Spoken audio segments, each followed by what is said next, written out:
kami ngawan sa kinabuhi. Walay dalan, walay kasiguruhan. Apan ang Ginoo nagsaad, magbuhat siya ug bag-ong dalan. Kung ang kalibutan daw nagkahanaw, ang tanang paglaom murag nawagtang. Ang Ginoo nag-ingon, ako magabuhat og bag-ong butang. Bisan pa sa kasakit o kalisod, ang kamot sa Ginoo magahupay. Kay siya ang dalan ug paglaom, magahimo og bagong kinabuhi. Kay siya magbuhat og bagong butang, bisan sa kalisod na ay hingpit na kalipay. Sa disyerto adunay suba ang Ginoo buhi. Walay imposible diha kanya, angayan siyang pasidunggan. Di kinahanglan tan-awon ang kagahapon, kay ang Ginoo magahatag og bag-ong adlaw. Ang mga luha mahimong kalipay, kay naa siya'y plano nga matahom kanimo. Sa panahon nga murag wala na'y kusog, ang Ginoo mao ang akong kalig-on.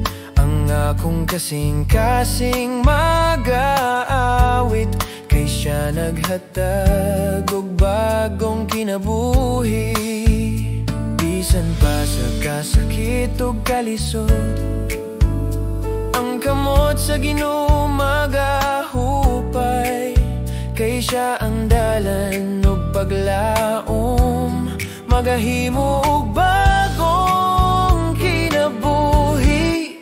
Kay siya magbuhat og bagong butang, bisan sa kalisod na ay hingpit na kalipay. Sa disyerto adunay suba ang Ginoo buhi. Walay imposible diha kanya, angayan siyang pasidunggan.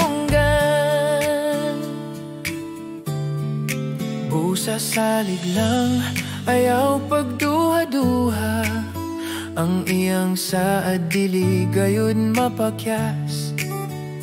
Kung ikaw na sa mga pagsulay, siya magabuhat ug bag-ong dalan sa imong kinabuhi. Tanawa, karon nagsugod na ang kaluoy sa Ginoo nagadan-ag. Walay imposible sa iyang gahom, kay ang Dios buhi ug gamhanan. Kay siya magbuhat og bag-ong butang, bisan sa kalisod na ay hingpit na kalipay. Sa disyerto adunay suba ang Ginoo buhi. Walay imposible diha kanya, angayan siyang pasidunggan. Ug bagong butang, bisan sa kalisod na ay hingpit na kalipay. Sa disyerto adunay suba ang Ginoo buhi. Walay imposible diha kanya, angayan siyang pasidunggan. Bagong butang, gikan sa Ginoo.